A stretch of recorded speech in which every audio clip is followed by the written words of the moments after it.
आप सबको जय मसीह की। इस सुबह के समय हम एक वचन अध्ययन करेंगे जो रोमियो की पत्री 15वें अध्याय के 7वें वचन से है।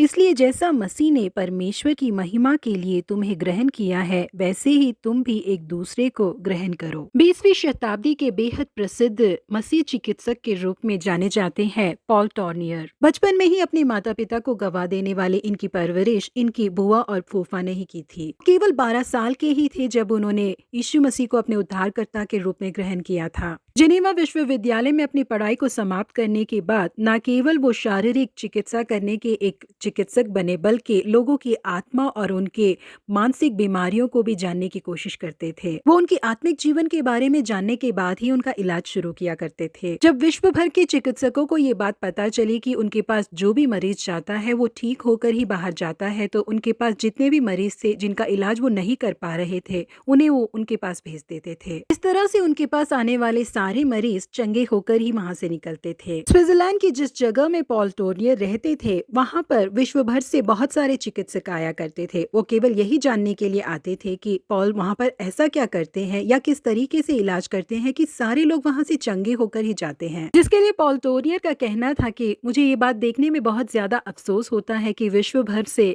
जब डॉक्टर्स मेरे पास ये सीखने के लिए आते हैं कि मैं उन लोगों का किस तरीके से इलाज करता हूँ, उन लोगों के हाथ में केवल धोखा ही लगता है, क्योंकि मैं ऐसा कुछ नया नहीं करता। जो भी मरीज मेरे पास इलाज के लिए आते हैं, मैं उनसे बहुत ही प्यार से बातें करता हूं, करके उन्होंने कहा। जी हाँ प्रिय परमेश्वर के लोगों, यदि हम हर एक व्यक्ति को बहुत ही प्यार से ग्रहण करेंगे तो उस व्यक्ति की बहुत सारी परेशानियां समाप्त हो सकती हैं। हमने दूसरों को स्वीकार किया है, इस बात को दर्शाने के लिए कई रास्ते हैं। अगर हम बहुत ही शांतिपूर्ण और ध्यान से उनकी बातों को सुनेंगे तो वो समझ जाएंगे कि हमने उन्हें स्वीकार किया है। यीशु मसीह के पास भी जब बीमार लोग आया करते थे तो उनका तिरस्कार किए बिना यीशु मसीह उनकी बातों को बहुत ध्यान से सुनते थे। बर्तिमेय नाम के एक अंधे को सब लोगों ने बोलने से रोका, परंतु बर्तिमेय की आवाज को सुनने वाले यीशु वहीं पर रुक गए और कहा, उसे बुलाओ। और लोगों ने उस अंधे को बुलाकर उससे कहा, ठाटस बांध, उठ, वह तुझे बुलाता है। बर्तिमेय के अंदर फौरन विश्वास आ गया। उसने यीशु से आकर कहा कि मैं देखना चाहता हूँ। यीशु ने उसे कहा, चला जा, तेरे विश्वास ने तुझे चंगा कर दिया है। वह तुरंत देखने लगा। प्रिय परमेश्वर के लोगों, जब लोगों को पता चलेगा कि हमने उन्हें ग्रहण कर लिया है तो उनकी काफी परेशानियां कम हो जाएगी। इसलिए हम जब पापी थे, हमें ग्रहण करके यीशु मसीह ने जैसे प्रेम किया, वैसे ही दूसरों को हम भी ग्रहण करके उन्हें प्रेम दिखाएं। यीशु मसीह के प्रेम को हम उन पर दर्शाएं। प्रभु आप सबों को आशीषित करे। Have a blessed day.